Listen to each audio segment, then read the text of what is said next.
Hello bachcho, let's read the following question.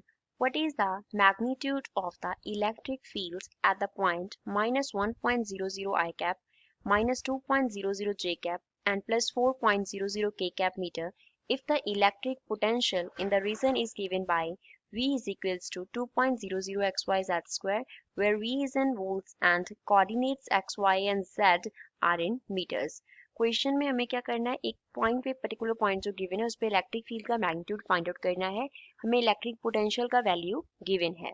So first of all we will talk about the key concept used in the question. इस question में हम क्या की concept use करेंगे, तो उसके लिए हमें मालूम होना चाहिए कि इलेक्ट्रिक फील्ड वेक्टर का पोटेंशियल के साथ क्या रिलेशन होता है. ई रिप्रेजेंट करता है इलेक्ट्रिक फील्ड को, वेक्टर एरो जो है वो रिप्रेजेंट करता है कि ये वेक्टर होता है, ये इक्वल होता है negative of gradient of potential, negative gradient of potential के इक्वल होता है. अब डेल्टा जो है, डेल्टा वेक्टर वो क्या रिप्रेजेंट कर रहा है, ग्रेडियंट को रिप्रेजेंट करता है. वी जो है वो क्या है, इलेक्ट्रिक पोटेंशियल है, दैट इज इलेक्ट्रिक पोटेंशियल. अब डेल्टा वेक्टर जो है इसका हमारे पास वैल्यू क्या होता है, फॉर्मूला क्या होता है, I cap curly upon curly x plus j cap curly upon curly y प्लस k cap into curly upon curly z. तो इलेक्ट्रिक फील्ड को हम कैसे लिख सकते हैं, we can write E vector is equals to minus inside क्या आ जाएगा हमारे पास, derivative of potential with respect to x coordinate i cap direction में, derivative of potential with respect to y coordinate j cap direction में, derivative of potential with respect to z coordinate किस direction में, k cap की direction में.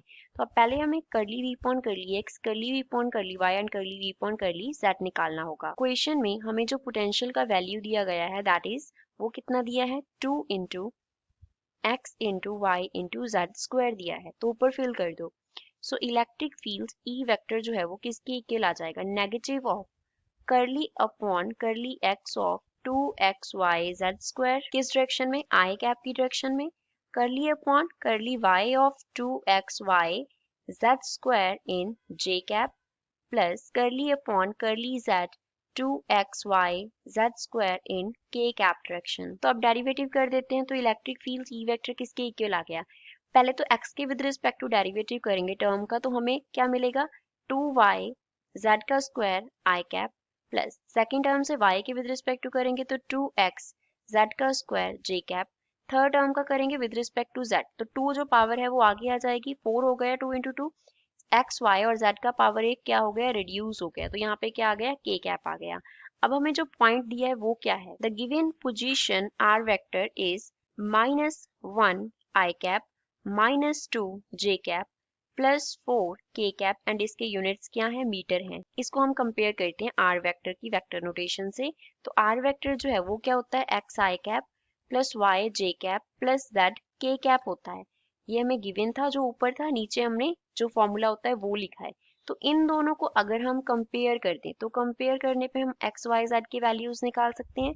तो x किसके equal आ गया, -1 के, y किसके इक्वल आ गया, -2 के, z किसके इक्वल है, 4 के इक्वल है. तो e के रिलेशन में जस्ट हमें सब्स्टिट्यूट करना है. तो e वेक्टर जो है वो हमारे पास किसके इक्वल आ गया, it is equals to negative of, यहाँ पे क्या था 2, y की जगह पे क्या आ गया -2, z का हमारे पास स्क्वायर था तो 4 का स्क्वायर कर देंगे, साथ में क्या आ जाएगा i कैप प्लस यहाँ पे क्या था 2 इंटू एक्स -1 इंटू जेड का स्क्वायर मीन्स 4, साथ में j कैप प्लस यहाँ पे हमारे पास क्या था 4xyz, -1 x की जगह पे -2 y की जगह पे एंड 4 हमारे पास आ गया z की जगह पे, और साथ में क्या आ जाएगा k कैप, किस डायरेक्शन में है ये, z एक्सिस की डायरेक्शन में है. तो इसको फर्दर सॉल्व कर लेते हैं, तो e वेक्टर आ जाएगा. So e vector will be equals to negative sign as it is आ गया, 4 का स्क्वायर 16 इंटू 4 करेंगे तो हमारे पास क्या आ जाएगा 64, और साइन क्या होगा माइनस का, -64 i कैप, यहाँ पे आ जाएगा -32 j कैप, और यहाँ पे आ जाएगा हमारे +32 k कैप. तो यहाँ से इलेक्ट्रिक फील्ड E वेक्टर का जो फॉर्मूला है वो क्या बन गया, 64 i कैप, इसका जो वैल्यू है वो क्या बन गया, 64 i cap +32 j cap -32 k cap and इसके यूनिट्स क्या होंगे, न्यूटन पर कूलम. अब हमें निकालना क्या है, मैग्नीट्यूड ऑफ E वेक्टर निकालना है. क्या निकालना है, मैग्नीट्यूड ऑफ E वेक्टर निकालना है. मैग्नीट्यूड ऑफ E वेक्टर हम कैसे निकालते हैं, सपोज E वेक्टर हमारे पास इक्वल है E x i cap plus E y j cap plus E Z के कैप। अगर हमें मैग्नीट्यूड निकालना हो तो मैग्नीट्यूड को हम कैसे लिखेंगे, इस फॉर्म से रिप्रेजेंट करेंगे और ई से लिखेंगे सिंपली। तो वो इक्वल होगा square root of E X square plus E Y square plus E Z square के। तो हम यहाँ पे अगर कंपेयर करें जो हमने वैल्यू फाइंड आउट किया, तो ई एक्स कितना है 64 है, ई वाई कितना है 32 है, ई जेड कितना है -32 है। तो ई क्या बन जाएगा, E will be equals to square root of, यहाँ पे आ गया ई एक्स का स्क्वायर 64 का स्क्वायर प्लस ई वाई का स्क्वायर 32 का स्क्वायर प्लस ई जेड का square means 32 with negative sign का हमारे पास स्क्वायर आ गया। तो अब इसको फर्दर सॉल्व कर लेते हैं। So E will be equals to square root of 64 का स्क्वायर, ये क्या होता है 4096 प्लस 32 का स्क्वायर हमारे पास होता है 1024। अगेन यहाँ पे क्या आ गया 1024। So E is equals to square root of 6144. So E, magnitude of E is equals to 78.38 and units क्या होंगे न्यूटन पर कूलम होंगे।